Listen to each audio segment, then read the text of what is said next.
want you to hit me as hard as you can. After the release of Blade in 1998, New Line Cinema was bursting with anticipation for the next installment in their newly found box office goldmine. Hollywood in this era was beginning to recognize the power that comic book movies held in live-action form, and the general consensus of audiences showed that darker material with more adult content was the key to our hearts and wallets. While fans of the MCU are impatiently waiting for Mahershala Ali's portrayal of the day-walking vampire hunter, it can be said with confidence that Blade 2 is the best on-screen representation of the character that we've seen to date. Blade 2. After getting our first taste of blood in Blade 1998, audiences were looking forward to seeing where Blade's journey would take him. Of course, studios don't just create a money-making, mind-blowing, dark and gritty noir nightscape like Blade without making immediate plans for sequels and spin-offs. But who could have predicted that in the spring of 2002, we would find ourselves completely encapsulated in the rare situation where the sequel is even better than the original? All of that and a bag of O negative coming up in today's episode of Marvel Revisited.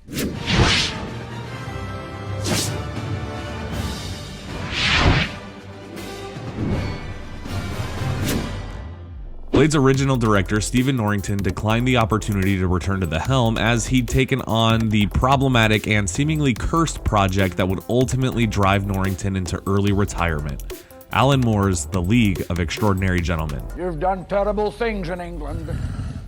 So terrible that you fled the country. And while it is sad to see such a promising director fall victim to the fatigue of blockbuster filmmaking, it did force New Line Cinema to seek a new director for the highly anticipated sequel. This one decision from New Line would ultimately lead to the success or failure of the film. With Stephen Norrington out, acclaimed Mexican filmmaker Guillermo del Toro signed on to direct and adapt a screenplay written by David Goyer, who'd also written the first film. Today, you might know Guillermo del Toro from such films as Hellboy, Pan's Labyrinth, Nightmare Alley, and of course, The Shape of Water. And the Oscar goes to Guillermo del Toro. But at the time, Del Toro's credits were much less robust as he had been directing low-budget horror films like Mimic and The Devil's Backbone. Del Toro's filmmaking style was unique and easily recognizable by fans of his previous works. And for film lovers everywhere, the announcement that Guillermo del Toro would be directing was a very good sign. With glowing endorsements from Goyer and producer Peter Frankfurt, it was time to enter the production on the long-awaited Blade 2. Thank you for visiting JoBlo. If you like the show, please make sure you like, subscribe, and hit notifications so you don't miss anything. Let's get back to the show. According to the filmmakers, Blade 2 began its pre-production in 1999 with a script that initially included things like time travel and the introduction of fan-favorite characters from the comics, Hannibal King and Michael Morbius. However, as the script was revised and edited, some of the elements fell out of favor due to restrictions in technology, as well as the decision to give Morbius his own film franchise, something that wouldn't happen for another 20 years. Morbius. This led to the writers developing a new story that would capture all of the fun of the first film while adding new layers to the greater story. The film picks up 2 years after the events of the first movie, and we are immediately greeted with a nice exposition intro sequence where we get to see dramatic close-ups of Blade gearing up for battle while he fills us in on everything we need to know from the previous movie and everything that's happened in between. There are a lot of different writing devices used throughout the movie to explain the context of the previous films, and this introduction scene is just a clean and simple way to catch audiences up on the details. It's effective to be sure, though if you're revisiting these movies back to back like I did, the intro sequence is just eye candy. Or is it? Blade 2 immediately retcons a major plot point from the first film, and that is the death of Blade's mentor/father figure, Whistler. During Blade 2's intro, Blade explains that Whistler is actually not dead, but rather turned from human to vampire and being held captive by the Vampire Order. The choice to bring Whistler back into the story was welcomed by audiences, though it did require some of the dialogue and footage to be altered in flashback sequences from the first film. The story begins with the introduction of a mysterious new threat as we see a vampire-owned blood bank being infiltrated by a nightmarish monster who seems to hate vampires as much as Blade does. This is interesting because it brings up a question that will become a common theme in this film. Who is the real enemy? Is the enemy of my enemy my friend? Or my enemy? Blade tracks and rescues Whistler, who is now a vampire, and returns him to his headquarters, where we're also introduced to Blade's new weapons designer and guy in the chair, Scud. Tell me something, Skid. No, man, it's Scud. Scud like stud, Scud. Whatever. Scud is a pothead technician who essentially fills the role of Whistler. He's played by Norman Reedus, who had just come off the release of the cult indie film Boondock Saints, but is best known for his recurring role on AMC's The Walking Dead as Daryl Dixon. Blade detoxes the bloodthirst from Whistler, essentially curing him of his vampirism and returning him back to the normal, wisecracking, rough and gruff character that audiences fell in love with in the first film. Chris Christopherson is just a joy to watch as Whistler, and he really amps up the vulgar quips and standoffish demeanor in this second film. With Whistler back to normal and a growing jealousy between him and Scud as they compete for Blade's favor, the big conflict of this movie is introduced when vampire overlord Eli Damaskinos sends a pair of acrobatic, sleek-suited vampires to find Blade and seek his help in tracking and killing a mutual enemy. Whoa. Cool outfit. Fans of Blade know that there is nothing Blade hates more than vampires. This made the second film a lot more interesting in that Blade is essentially being forced to team up with the thing he hates most in order to defeat something bigger that makes the war between humans and vampires seem very small in comparison. We find out that there is a new strain of vampirism called the Reaper strain. It's explained in the film as being a new variant of the vampire virus and causes the Reapers to hunt and drink vampire blood, which doesn't kill their victims, but infects them, creating more Reapers. Overlord Eli hypothesizes that once the Reapers are done mutating vampires, they'll have no choice but to turn to slaughtering humans.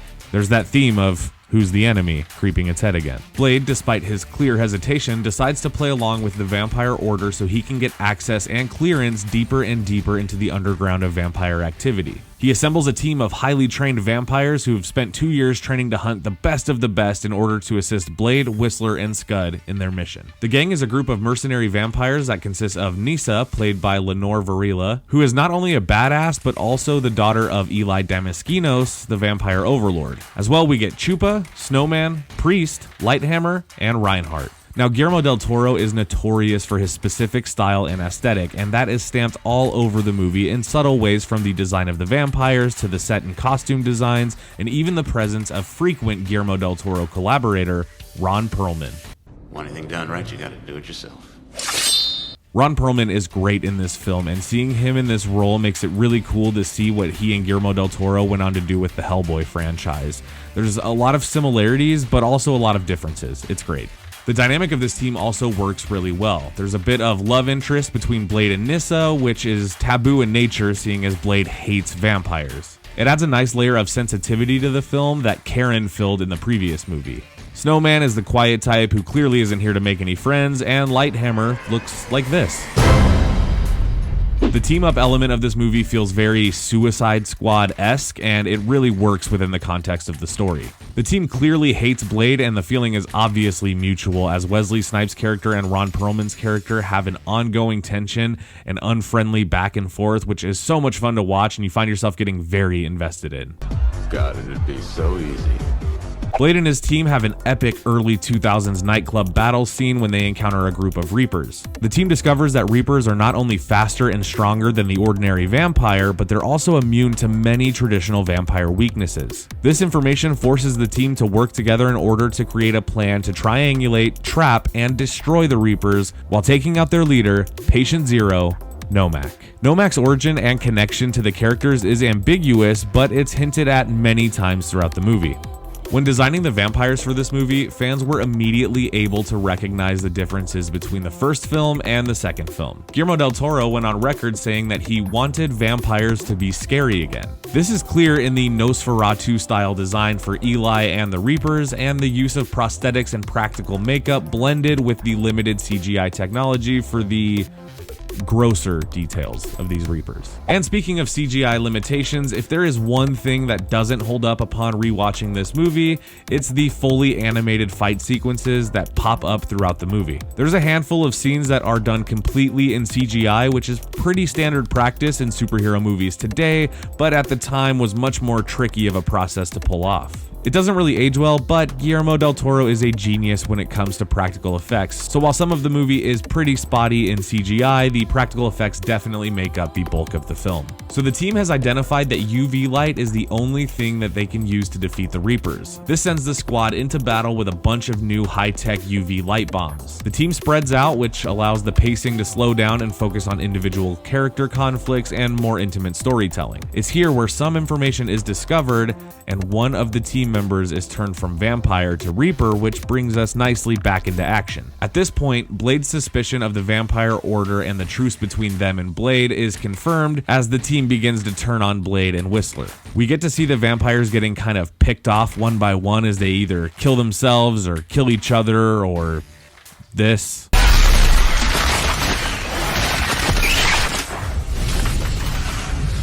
Whistler is confronted by Nomak, who explains that there is more to this conflict than the vampires are letting on, and even chooses to spare Whistler's life. It's discovered that Reapers were created by Overlord Eli in an attempt to create a more powerful and more invulnerable breed of vampires. Basically, Nomak was a failed experiment, and after being turned into a monster by Eli, he was seeking revenge on his creator. By this point, Blade and Whistler have been captured by the Vampire Order, and we get a payoff to an ongoing tension between Blade and Reinhardt. It's also revealed that Scud is working for the Order of Vampires and purposely led them directly to Blade and Whistler and kicked this whole thing off. Blade, being the brooding but brilliant vampire detective that he is, was prepared for this betrayal and planned ahead.